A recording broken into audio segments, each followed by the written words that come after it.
ओम शांति। आज 29 अगस्त 2022 की साकार मुरली।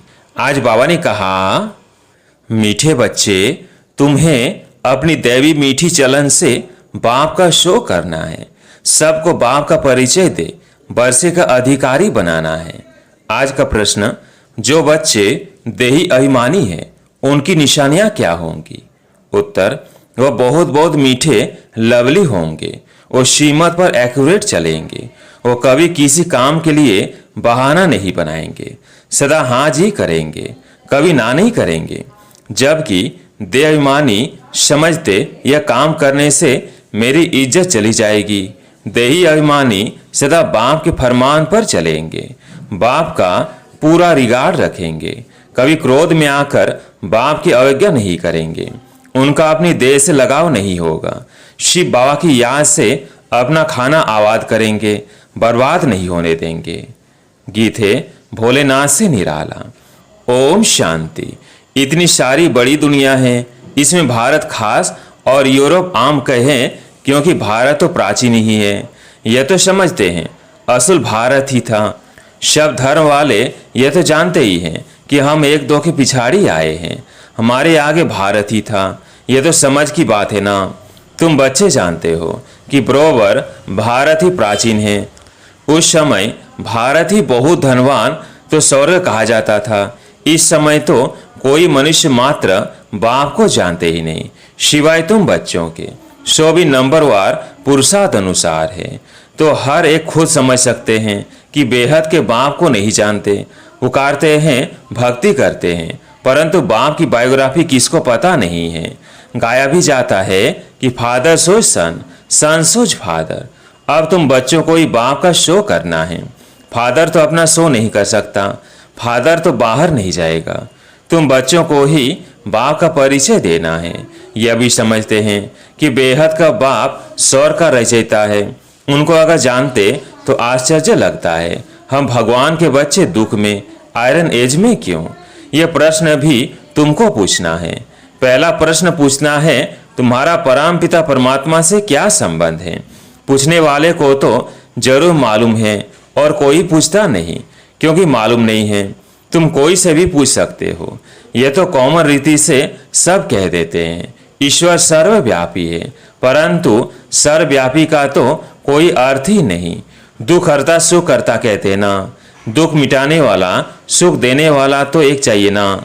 तुम थोड़ा भी टच करेंगे, समझाएंगे तो समझेंगे बरोबर सतयुग में सुख ही सुख था, अभी तो दुख ही दुख है। तो जरूर सबके दुखों को बाप ने मिटाया होगा।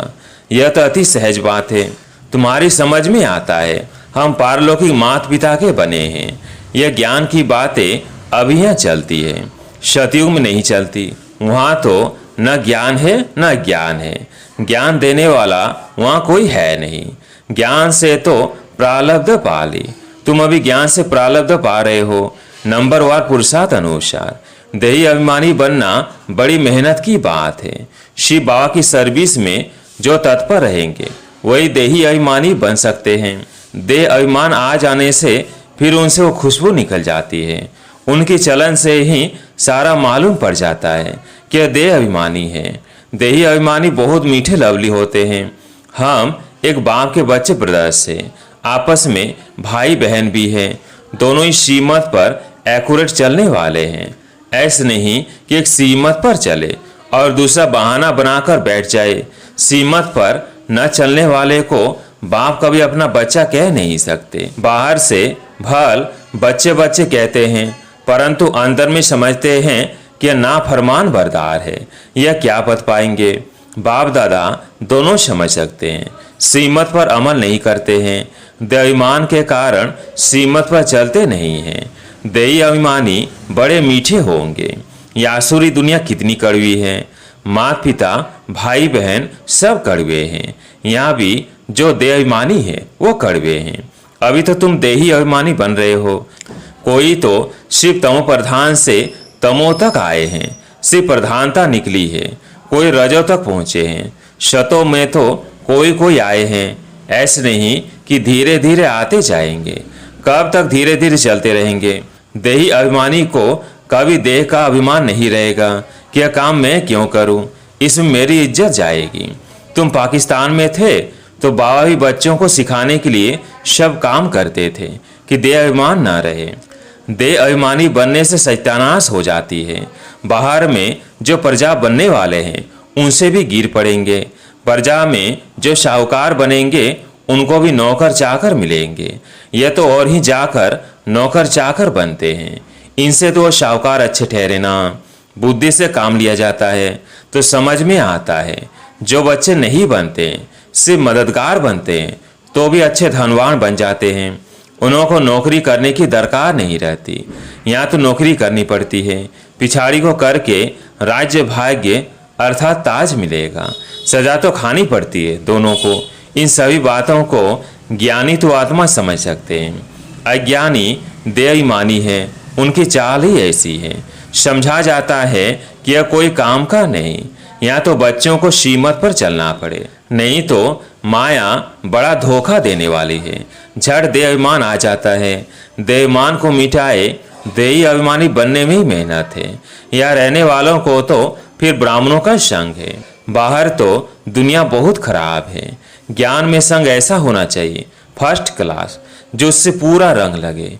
देहाभिमानी का संग मिलने से एकदम मिट्टी पलीती हो जाती है, फिर फरमान पर भी नहीं चलते हैं। बाबा कहते हैं अगर हमसे आकर पूछो तो झट बताएंगे तुम फरमान बरदार हो व नहीं। नंबरवार पुरुषार्थ अनुसार बहुत अच्छे अच्छे हैं जो दिल को खुश करते रहते हैं। दुनिया में तो बड़ा दुख मारामारी है, खून खराबी बहुत है। इनको कांटों का जंगल कहते हैं। तुमने इनसे किनारा कर लिया है, अभी तुम संगम पर हो। बुद्धि में है हम गृहस्थ व्यवहार में रहते संगम पर खड़े हैं।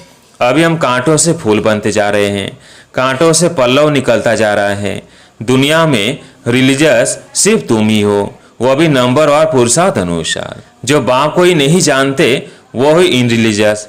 कहते भी हैं धर्मी और अधर्मी, पांडव और कौरव। पांडवों की स्थूल युद्ध कोई है नहीं, तुम्हारी है माया के साथ गुप्त युद्ध। अगर तुम बाप को याद नहीं करेंगे तो माया का थप्पड़ लग जाएगा, तूफान आएगा। बाप कहते हैं अभी तुम्हारा मुख है उस तरफ और पैर है इस तरफ। हमेशा याद करते रहना चाहिए नई दुनिया को। गृहस्थ व्यवहार में तो रहना है। बाप कहते हैं निर्बंधन हो रहने वालों से गृहस्थ व्यवहार में रहने वालों की अवस्था अच्छी है। सब तो एक जैसे नहीं हो सकते, नंबर वार है। स्कूल में कोई एक जैसा नंबर थोड़ी लेते हैं। यह भी बेहद का स्कूल है। बाप सब सेंटर वाले बच्चों का ख्याल रखते हैं। इनको कहेंगे विशाल बुद्धि। विशाल बुद्धि तब बनेंगे जब बाप को याद करेंगे। तुम बच्चों की अब विशाल बुद्धि बनी है। तुम मूल वतन, सूक्ष्म वतन, स्थूल वतन और यह सारा चक्र कैसे फिरता है इसे जानते हो। इसको विशाल बुद्धि व बेहद की बुद्धि कहा जाता है। मनुष्यों की है हद की और तुम्हारी बनती है बेहद की बुद्धि। तो बच्चों को बहुत मीठा बनना पड़े। जितना मीठा बनेंगे, संपूर्ण बनेंगे, उतना वो भविष्य में अविनाशी बन जाएगा। देखना चाहिए कि हमारे में देहाभिमान तो नहीं है। अगर कोई काम में ना करते हैं तो समझा जाता है इनमें देह अभिमान है। सतयुग में सब देही अभिमानी होते हैं। जानते हैं एक पुराना शरीर छोड़ नया शरीर लेना है। यहाँ तो कितना रोते हैं, देह अभिमान है ना। देह पर बहुत प्यार है। तुम बच्चों के लिए यह दुनिया जैसे है ही नहीं। अशरीरी आए थे, अशरीरी बन जाना है। बेहद का बाप बच्चों को पढ़ाते हैं। उनका कितना रिगार्ड रखना चाहिए। बंदर किसका रिगार्ड नहीं रखता। हाथी को भी गुर गुर करेगा। तो जो अंदर के कड़वे रहते हैं उनको बाप सपूत थोड़ी कहेंगे इससे तो बाहर रहने वाले अच्छे हैं। रिगार्ड तो रहता है। यह भी ड्रामा ही कहेंगे। आज अच्छा चल रहा है, कल माया का तूफान लग जाता है। समझते नहीं कि हम कोई तूफान में हैं। बड़े बड़े को भी तूफान तो लगते हैं ना, फिर भी ड्रामा कहा जाता। हम शिव बाबा से वर्षा लेते हैं। यह भूलने से खाना बर्बाद हो जाएगा। खाना आबाद होगा शिव बाबा के भंडारे से। इनको भूला तो झोली खाली हो जाएगी। प्रजा में भी साधारण पद पाएंगे। सजा तो बहुत खाएंगे। खुद छोड़ने से फिर औरों को भी संशय बुद्धि बनाते हैं। बाबा को तो तरस पड़ता है, परंतु माया का वाद सह नहीं कर सकते हैं। उस्ताद सिखलाते तो बहुत है, अचल अडोल रहना है। नहीं रहते हैं तो बाबा समझते हैं अर्जुन सिल्वर एज तक भी नहीं पहुंचे हैं। वंडर लगता है ज्ञान पूरा न होने कारण, शिव बाबा से योग न होने कारण गिर पड़ते हैं। तूफान तो क्या क्या लगते हैं, चढ़ना और गिरना यह तो होता ही है। गिर गया तो फिर उठ खड़ा होना चाहिए ना। हमारा काम शिव बाबा से है, कुछ भी है हमको वर्षा शिव बाबा से लेना है। मम्मा बाबा भी उनसे ही लेते हैं, उनको ही याद करना है, उनकी मुरली सुननी है, नहीं तो कहाँ जाएंगे। हट्टी तो एक ही है ना, यहाँ आए बिगर मुक्ति जीवन मुक्ति मिल ना सके। बाप के सामने तो आना है ना। हाँ कोई बांधेली है, बाबा की यादें मर पड़ती है तो भी अच्छा पद पा लेती है। यहाँ जो देवाभिमान में आकर अवज्ञा कर लेते हैं उससे उसका पद अच्छा, क्योंकि बाबा की याद में मरी ना। अच्छा सौभाग्य है ना। इस ज्ञान मार्ग में कोई और तकलीफ नहीं है, बड़ा सहज है। यहाँ देही अभिमानी बहुत बनना है, बहुत देह अभिमान में रहते हैं। बाबा तो और कुछ कहते नहीं, सिर्फ दिल से अंदर तरस पड़ता है। शिव बाबा के भंडारे से शरीर निर्वाह करते हैं, यज्ञ की संभाल कुछ नहीं करते हैं तो पद क्या पाएंगे। इस यज्ञ की तो बहुत संभाल करनी है। जहाँ भी सेंटर स्थापन होते हैं वो शिव बाबा का ही यज्ञ है। इस यज्ञ रचने के लिए सिर्फ 3 पैर पृथ्वी चाहिए बस। कोई बूढ़े हैं खुद समझा नहीं सकते हैं। अच्छा फिर कोई बहने वो भाई को बुलाओ, एक छोटा कमरा बना दो और बोर्ड लगा दो। बड़ा पुण्य का काम है। अभी कलयुग है, विनाश सामने खड़ा है। बाप से जरूर स्वर का वर्षा लेना है। स्वर का वर्षा मिलता ही है संगम पर, जबकि पुरानी दुनिया खत्म होती है, नई दुनिया स्थापन होती है। संगम पर वर्षा मिलता है जो फिर भविष्य के लिए अविनाशी हो जाता है। तुम बहुत समझा सकते हो, सिर्फ 3 पैर पृथ्वी चाहिए बस। 1-2 को उठाया तो भी ओहो सौभाग्य। तुम एक ही मंत्र देते हो, मन मना भव। शिव कहते हो बाप को याद करो तो अंतमति सोगति हो जाएगी।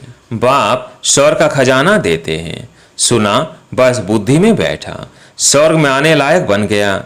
जगह देने वालों को हक मिल जाता है।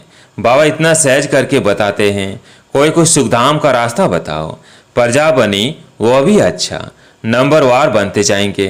3 पैर पृथ्वी का मशहूर है, इससे तुम विश्व के मालिक बनते हो। प्रजा भी कहेगी ना हम विश्व के मालिक हैं। यह मकान भी 3 पैर पृथ्वी है ना।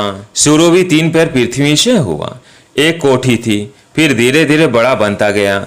ऐसे बहुत आएंगे जिनको बाबा कहेंगे तुम ऐसे पैसे क्या करेंगे। तुमको बहुत अच्छी राय देते हैं कि 3 पैर पृथ्वी के ले लो, 10 से 15 हॉस्पिटल कॉलेज खोलो, अपने गांव में मकान किराए पर ले लो। ये तो सब खत्म हो ही जाएगा। इससे तो इस खर्च में 10 से 15 सेंटर खोलो तो बहुतों का कल्याण हो जाएगा। तुम बहुत धनवान हो जाएंगे। तुम छोटी सी जगह में यह कॉलेज खोल सकते हो। तुमको सिर्फ रास्ता बताना है, अंधों की लाठी बनना है, जगाना पड़ता है। बाप और वर्षे को याद करो तो बस तुम्हारा बेड़ा पार है। और कोई खर्चे आदि की बात ही नहीं। बेहद के बाप से बेहद का वर्षा लेंगे। समझाना बड़ा सहज है। अच्छा मीठे मीठे सिकिल्धे बच्चों प्रति माता पिता बाप दादा का याद प्यार और गुड मॉर्निंग। रूहानी बाप की रूहानी बच्चों को नमस्ते। हम रूहानी बच्चों की रूहानी बाप दादा को याद प्यार गुड मॉर्निंग नमस्ते नमस्ते। धारणा के लिए मुख्य सार। पहला पॉइंट, फर्स्ट क्लास ज्ञानी तो आत्माओं का संग करना है, देही अभिमानी बनना है, देह अभिमानियों के संग से दूर रहना है। दूसरा पॉइंट, यज्ञ की बहुत प्यार से सच्चे दिल से संभाल करनी है, बहुत लवली मीठा बनना है, शपूत बनकर दिखाना है, कोई भी अवज्ञा नहीं करनी है। आज प्यारी मीठे बाबा का वरदान, ज्ञान गुण और शक्तियों से संपन्न बन दान करने वाले महादानी भव। ज्ञान गुण और शक्तियों से संपन्न बन दान करने वाले महादानी भव। सारे दिन में जो भी आत्मा संबंध संपर्क में आए उसे महादानी बन कोई न कोई शक्ति का, ज्ञान का, गुणों का दान दो। दान शब्द का रूहानी अर्थ है सहयोग देना। आपके पास ज्ञान का खजाना भी है तो शक्तियों और गुणों का खजाना भी है। तीनों में संपन्न बनो, एक में नहीं। कैसी भी आत्मा हो, गाली देने वाली, निंदा करने वाली भी हो, उसे भी अपनी वृत्ति व स्थिति द्वारा गुणदान दो। आज का स्लोगन, जो भाव से प्रभावित हैं उन पर किसी आत्मा का प्रभाव पड़ नहीं सकता। जो भाव से प्रभावित है उन पर किसी आत्मा का प्रभाव पड़ नहीं सकता। अच्छा, ओम शांति।